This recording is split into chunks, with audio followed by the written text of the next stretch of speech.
પિતા ઉપર સરિતાનો આ વડવાળા ભગવાન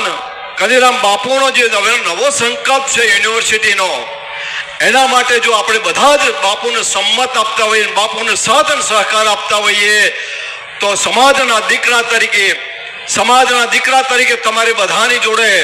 આશા રાખું છું, અપેક્ષા રાખું છું, તમારા ચરણોમાં વંદન કરીને કહું છું કે બાપુના જો આ સંકલ્પને આપણે જો સાકાર કરવો હોય તો બાપુને બે હાથ જોડી, હાથ ઊંચા કરી અને આપણે બાપુને સમર્થન આપીએ કે બાપુ તમે આગળ વધો, અમે તમારી સાથે છે. એવું જો આપણે બધા સંકલ્પ કરતા હોઈએ તો બાપુને આપણે પૂરેપૂરી ખાતરી આપીએ, બે હાથ ઊંચા કરી અને બાપુને સમર્થન આપીએ. જય શ્રી વડવાળા, જય શ્રી વડવાળા, જય શ્રી વડવાળા, જય શ્રી જગતગુરુ કદીરામ બાપુ. બાપુ તમે આગળ વધો, સમગ્ર રબારી સમાજ તમારી પાછળ છે, તમારા એક એક શબ્દને ઝીલશે. અને બાપુ આ તમારું સપનું જે છે એ જ મને લાગે છે કે આ વડવાળાનું સપનું છે કે મારો સમાજ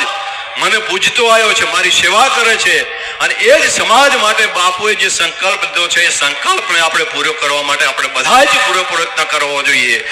બાપુ જો યુનિવર્સિટીનું આહવાન કરતા હોય અને યુનિવર્સિટીનું કામ કરતા હોય તો યુનિવર્સિટીના અભિયાન માટે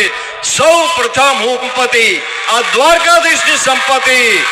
એમાંથી રબારી સમાજના ભલા માટે, રબારી સમાજના શિક્ષણ માટે, રબારી સમાજના દીકરા દીકરી શિક્ષિત બને અને એમનું જીવન બને, એક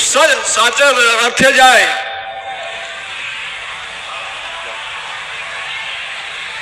બાપુની વિનંતી છે, બાપુનો સેવક છું એટલે બાપુનો શબ્દ મારે ઝીલી લેવો પડે. બાપુના કહેવા પ્રમાણે બાપુ કે બાબુભાઈ તમે 11 કરોડથી જાહેરાત કરો તો રબારી સમાજની યુનિવર્સિટી માટે 11 કરોડ બાબુભાઈ દેસાઈ, ભગવાન વડવાળાની સંપત્તિ, દ્વારકાધીશની સંપત્તિ, આપણી સંપત્તિમાંથી હું જાહેર કરું છું. આ ભગવાન વડવાળા એક જ નાનો દાખલો તમને આપું, તમે એમાં બધા